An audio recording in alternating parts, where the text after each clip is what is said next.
My name is Melvinino MAURITSON. If you are not familiar with me, this is going to be my channel trailer. So I'm assuming if you're watching this, you probably don't know a lot about me. But today you're going to learn a whole lot of stuff about me, because I'm going to tell you the whole story of how the person that I am now became. So yeah, sit back, relax and enjoy. It's going to be a bit of a talkative video. I'm gonna chuck some videos around the screen. But yeah, I did some YouTube courses and stuff, and they told me to do a channel trailer. So here we are. And before you even say anything about me wearing makeup, yes, I'm wearing makeup because it makes me look a lot better and a lot less ugly than I really am. So let's get right into the story. So my story begins when I was born in Herlev, Denmark. A little bit outside of Copenhagen. I grew up in what you would call a perfect family. We never missed anything, or we did miss things, or the family as a whole did miss things sometimes, but my parents would always make sure that me and my brother, who is 19 years old, and a big part of my story, but we're not going to get into that today because this is supposed to be all about me, which I love. I love things that are about me. So we grew up in a perfect family where we never missed anything. Even at a time where my mum was scammed for about 80% of her business, she would always make sure that I was dressed in the freshest clothes and I had the newest football boots whenever I was playing football, which I was doing quite a lot. This leads me on to the next part of my story, which is football. I loved it. I loved it so much. My dad introduced me when I was about 7 years old, I think maybe 7, and I played up until 13. I played at a very high level, but I never made it to the elite. That was incredibly frustrating for me because seeing as all my friends, they were make it into the elite, because I was playing at quite a high level and people were getting handpicked by scouts and stuff, but I never actually made it. My mum was definitely my biggest pressure from the football, which also led me to stopping. But the biggest thing was the frustration of not getting to the same places as all my friends were getting.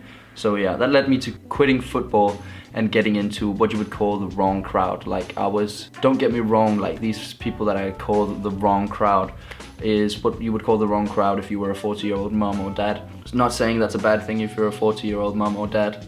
That's cool, like, do your thing. But they're not necessarily the wrong crowd. They were the friends that I had at the time, and they were supportive. They were there for me when I needed them.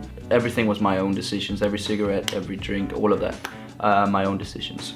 So yeah, I was drinking, smoking, all the things you can smoke, not like whatever crystal meths and stuff, but I was doing what a rebel teenager would do. But it was a necessary part of me becoming the person I am now. Getting into that sort of stuff, like drinking, smoking, all that is part of me getting to, I know I always say like getting to where I am now as if I'm some sort of like perfect person or something, but I'm definitely not. I'm more proud of the person that I am now than the person I was back then. Also, I wanted to say that when I say wrong crowd, I probably just said that, but when I say wrong crowd, I don't mean that I hated those people or that I regret being friends with them. Some of them were my best friends, and some of them I still talk to, but they are what you would call the wrong crowd in the eyes of a 40-year-old, blah, blah, blah. I also have had friends and still have friends who you wouldn't categorize as wrong crowd. I have lovely friends back in Denmark who I still talk to and who I love a lot.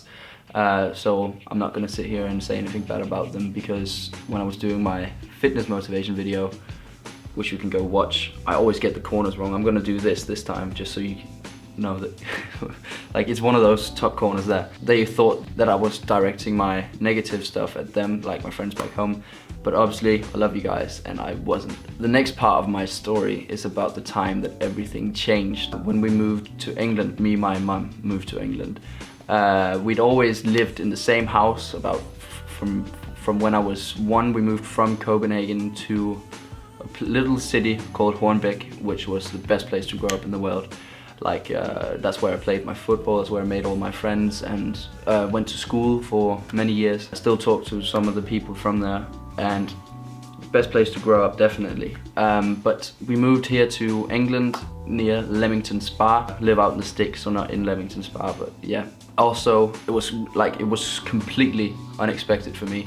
Like my mum was just saying, like, out of nowhere, because she'd found out all the stuff that I was doing, like drinking, smoking and all that at the age of like 13. She found out I was doing all these things, and then she decided to make a drastic move and move us to England. My brother was still at, you would call it boarding school in English, but it's called efterskole in Danish, which is like somewhere where you go just if, I'm not really sure how to explain it, but a lot of people do it in Denmark, but it's not the same as a boarding school.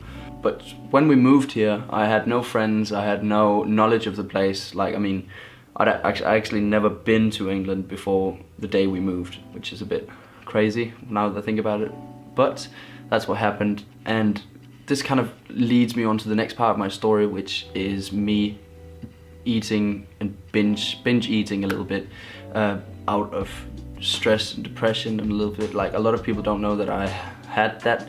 I was depressed at the time when I just moved here, and that led to me drinking. I would actually, we had like a bar here in the house, and sometimes I would drink out of that just in like, I don't know, like a sicko 40-year-old. I always keep saying 40-year-old, but yeah, I was drinking, sneak drinking out there, binge eating and gaining a lot of weight, which meant that I had very little confidence in myself. I was in this period of my life, which means that I would regularly get comments on my weight and the way I looked and on my skin and stuff like that, because it was really bad and I was getting weight. And all the people back home were also obviously always used to me being like skinny, because I'd always play football, be very active. But then when I moved here, I was just sitting playing PlayStation and watching TV with sweets as like glued to my hands. At some point, I'm not going to get into what point, but at some point in my life I got like a wake-up call, you could say, which meant that I started doing exercise, which I have been doing for about 6 to 8 months now, like properly. Unfortunately, I have injured my back doing like heavy deadlifts, so I'm on a rehabilitation / corrective exercise program at the moment, which is going to last until about January, February. And after that, I'm going to get a lot more into fitness videos. So stay tuned for that. Yeah, I hope you enjoyed this kind of short story on my life. Hope it was just a little bit interesting, even if it wasn't. Fair enough, like what can I do? But if you're new to the channel, please do subscribe. I post every Monday and Thursday, not at a specific time because I'm not that well planned in my sort of life. I'm not that, I have no idea what to say right now, but I'm not that well planned, we're gonna say that. But yeah, that was this story. This was my channel intro, which I think is gonna look really good on my channel, and hopefully you guys enjoyed it.